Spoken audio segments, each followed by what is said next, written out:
అగ్గి పుల్ల లాంటి ఆడపిల్ల నేను నన్ను చిన్న చూపు చూస్తే ఊరుకోను ఎందులోని నీకు నేను తీసిపోను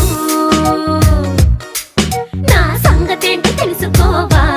పోను పోను అచ్చమైన పల్లె రాణి పిల్ల నేను పచ్చి పైర గాలి చీల్చి పెరిగినాను ఏరి కోరి గిల్లి కజ్జా పెట్టుకోను నిన్ను చూస్తే ఇల్లగుండా ఉండలేను హై హై హై హే సూటు మూడు స్టైల్ సుందరా లేనిపోని డాబు మానరా ఈ ఊరిలో పై చేయనాదిరా నా గొప్పను ఒప్పుకో తప్పు లేదురా రేవులోని తాడి చెట్టులా